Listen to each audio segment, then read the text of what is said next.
never slow up, no I don't take shit. I got no love for the fakeness. If you wanna play tough and wanna hate this, I'll always show up. I don't ever slow up, no I don't take shit. I got no love for the fakeness. If you wanna play tough and wanna hate this, I'll always show up and make a statement. I don't ever slow up, no I don't take shit. I got no love for the fakeness. If you wanna play tough and wanna hate this, I'll always show up and make a statement. Everything. Marc Marquez menjelaskan perasaannya di Dazn setelah sprint kedua tahun ini diadakan di Misano. Pembalap Cervera itu mampu melaju ke Q2 di mana hari ini ia kembali menyadari bahwa ia harus meningkatkan diri dalam hal klasifikasi. Meski begitu, ia menempati posisi ketujuh di grid start, dan dalam balapan ia dikalahkan oleh para pesaingnya di kejuaraan. Namun, Marc Marquez analitis dan tahu apa yang menghalanginya, juga menetap di posisi keempat karena itu tidak buruk baginya. Hari ini saya pikir jika kita berada di posisi kedua, kita finish di posisi keempat, mulai ketujuh, kami finish keempat, start pertama, tentu saja, kami finish keempat. Karena itu adalah kecepatan balapan yang kami miliki, jelas Marc. Tren akhir pekan ini, ada dua pembalap yang memiliki kecepatan lebih banyak, dan kemudian Bastianini, yang selalu memiliki kecepatan balapan lebih tinggi. Jadi besok kami harus tampil baik sekali lagi dan mencoba meniru hari ini, yang akan sulit, tapi dari situ carilah posisi keempat. Disitulah kami menemukan kecepatan yang nyaman dan bisa menyelesaikan balapan dengan baik, tambahnya. Pemilihan ban kembali menjadi kuncinya.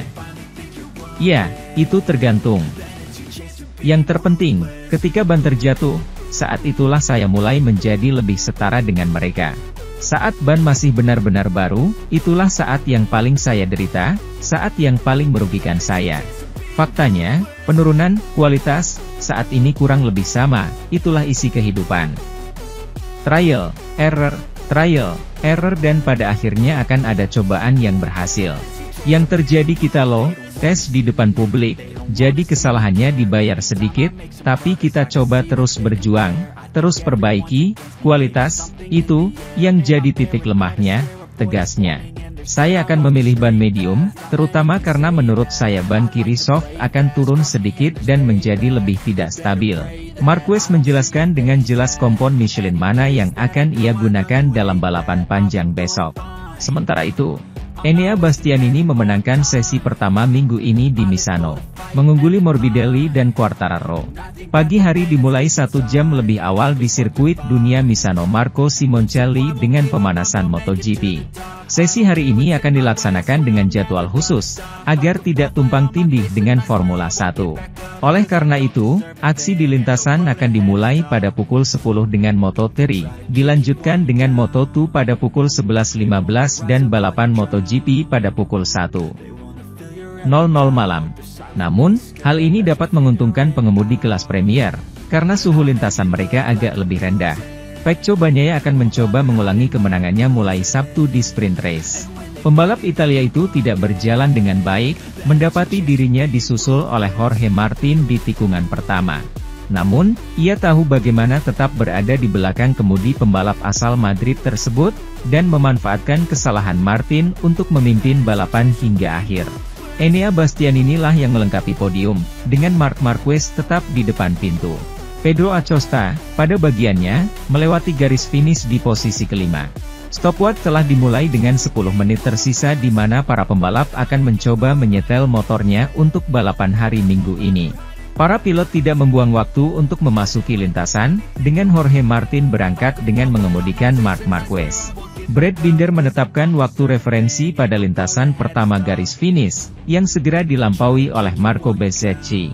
Pembalap resmi Ducati Enea Bastianini dan Pecco Bagnaia langsung meraih kemenangan, masing-masing menempati posisi pertama dan kedua.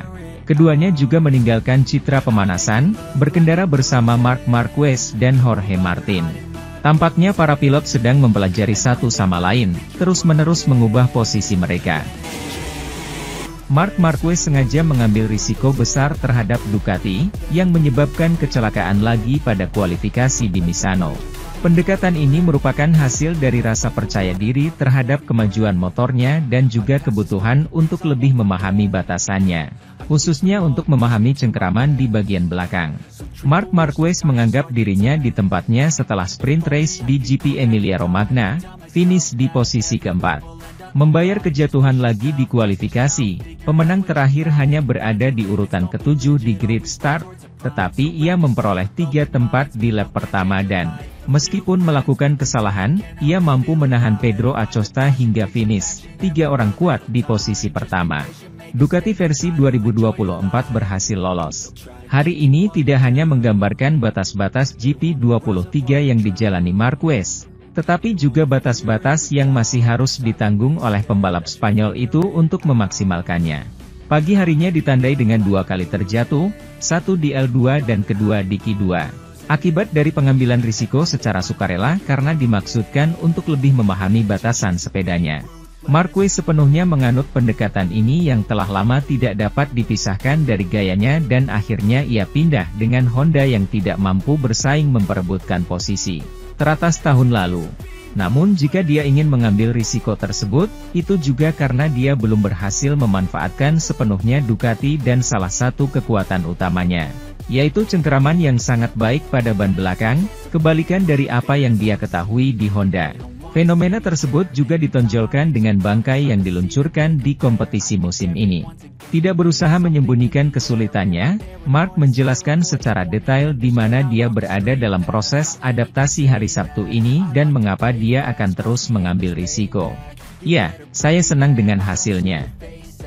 Tentu saja, saya tidak senang dengan pagi hari, tapi senang dengan balapannya. Mulai dari baris depan, posisi final kami akan berada di urutan keempat dan mulai dari baris ketiga. Sementara itu, Pecco Bagnaia mengambil posisi terdepan untuk Grand Prix Emilia-Romagna, event kedua yang diadakan di Misano dalam waktu 2 minggu. Ia berhasil mengalahkan Jorge Martin saat kualifikasi, sedangkan Marc Marquez melakukan kesalahan. Untuk ketiga kalinya musim ini, dan kedua kalinya berturut-turut di sirkuit kandangnya di Misano, Pecco Bagnaia meraih pole position. Unggul saat kualifikasi GP Emilia-Romagna, satu-satunya penyesalannya adalah tidak berhasil mencapai angka di bawah 1:30. Dia yang mengincar kemenangan dan rekor untuk akhir pekan ini. Ada 12 orang di antaranya yang bertanding di babak pertama kualifikasi, dan di antaranya ada Alex Rins yang absen. Namun pebalap Yamaha itu kembali ke trek pagi ini untuk L2, setelah absen pada sebagian besar hari pertama karena demam, namun ia tidak melanjutkan dan menyerah pada kualifikasi. Setelah banyak kejadian jatuh pada Jumat sore, kami menemukan pembalap di Q1 ini seperti Brad Binder, Alex Marquez dan Fabio Di Giannantonio. Johan Zarco juga menjadi salah satu pesaingnya, dan memiliki harapan besar mengingat efektivitasnya di babak kualifikasi hari Jumat. Namun ada orang lain yang mendapat kehormatan untuk menempati 2 posisi pertama di awal sesi, dalam hal ini Miguel Oliveira di atas Aprilia dan Joan Mir di atas Honda. Sementara itu, Alex Marquez melakukan kesalahan di tikungan 1, terjatuh yang akan membahayakan peluangnya. Dalam balet yang terkoordinasi dengan baik, semua orang kembali ke pit setelah tugas pertama untuk memakai ban baru yang lunak. Setelah itu Raul Fernandez bergabung dengan rekan setimnya di 2 baris pertama, yang memungkinkan akses ke Q2. Namun, pembalap Spanyol itu dengan cepat merosot peringkatnya, pertama ketika Binder memimpin dengan waktu 1:31.070 yang tidak dapat dikalahkan oleh siapapun.